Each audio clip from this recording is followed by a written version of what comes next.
여러분은 혹시 이런 생각 해보신 적 있으신가요? 지금 나이에서 다시 10년, 아니 15년만 젊어질 수 있다면 과연 뭘 다르게 살 수 있을까 하는 생각 말입니다. 저는 올해로 80입니다. 거울 속에 비친 제 얼굴을 보면 마치 세월이 새겨둔 일기장 같습니다. 이마의 깊은 주름에는 고집이, 눈가의 얇은 주름에는 후회가, 그리고 입가의 주름에는 웃음과 눈물이 함께 담겨 있습니다. 조금만 더 일찍 알았더라면, 조금만 덜 고집부렸더라면 지금의 제 모습은 달라졌을까요? 친구들이 하나둘 떠나는 걸 보며 저는 비로소 깨달았습니다. 인생의 진짜 비밀은 돈도 명예도 성공도 아니라는 걸요. 그저 내 곁에 있는 사람, 내 안에 남은 온기, 그게 전부였습니다. 그래서 오늘은 80인생을 다 살아본 사람으로서 만약 제가 다시 65세로 돌아간다면 어떻게 살고 싶은지 조용히 이야기해 보려 합니다.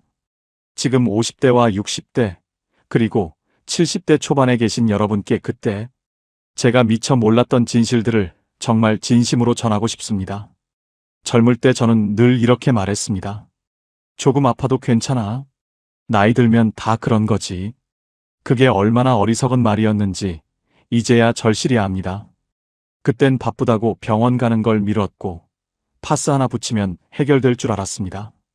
건강검진은 귀찮다고 운동은 나중에 해도 된다고 미뤘죠. 하지만 어느 날 계단을 내려가다가 다리가 꺾였습니다. 무릎이 부러진 듯 아프고 허리는 제 몸이 아닌 것처럼 굳어 있었습니다. 그제야 깨달았습니다.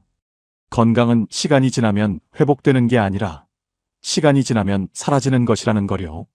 병실 침대에 누워 천장을 보며 생각했습니다.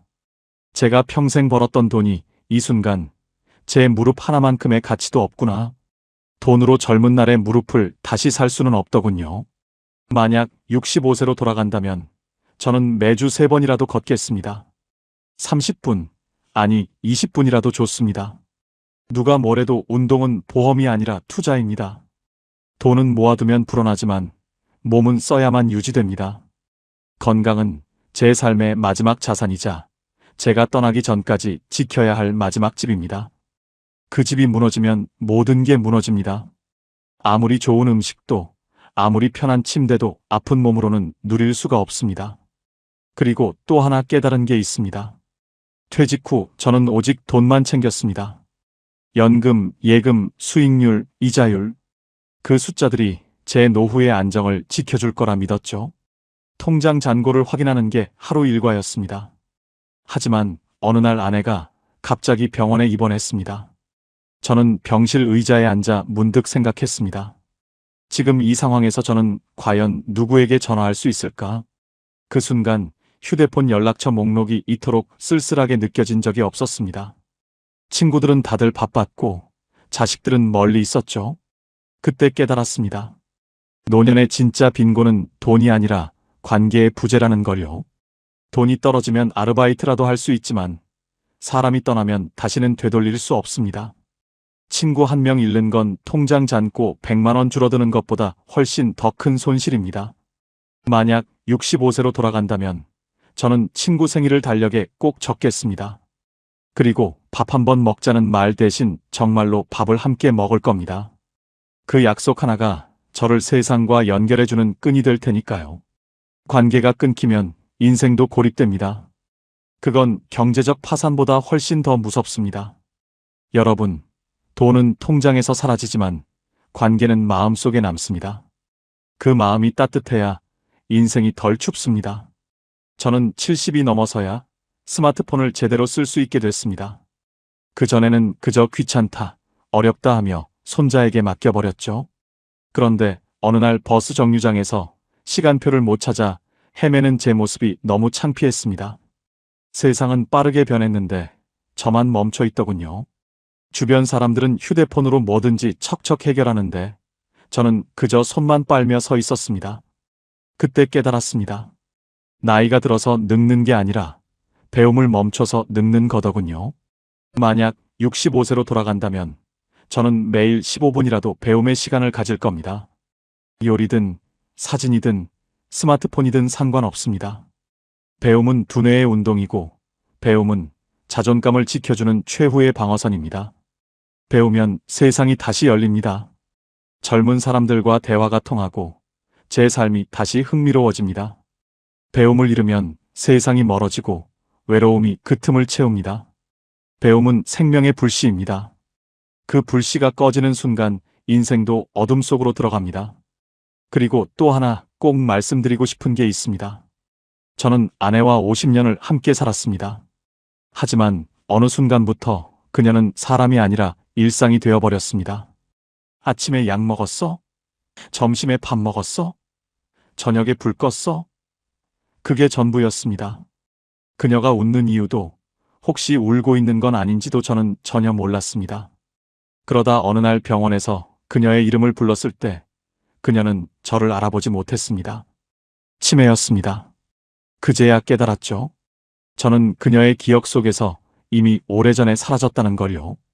함께 있었지만 함께하지 않았던 그 시간들이 너무 후회됐습니다. 만약 65세로 돌아간다면 저는 매달 하루는 부부 데이트를 하겠습니다. 카페에 앉아 커피를 마시며 묻고 싶어요. 요즘 당신 마음은 어때? 내가 더 해줬으면 하는 게 있어? 그 작은 대화가 평생을 이어주는 다리가 됩니다. 부부는 늙어가는 존재가 아니라 서로를 익혀주는 존재입니다. 익을수록 부드러워지고 부드러워질수록 오래갑니다. 50년을 함께 산다는 건 그저 같은 공간에 있다는 게 아니라 서로의 마음을 계속 만나는 것입니다. 퇴직 후 저는 늘 이렇게 말했습니다. 언젠가 전국 일주를 해야지. 언젠가 아내랑 여행을 가야지. 하지만 그 언젠가는 결코 오지 않았습니다.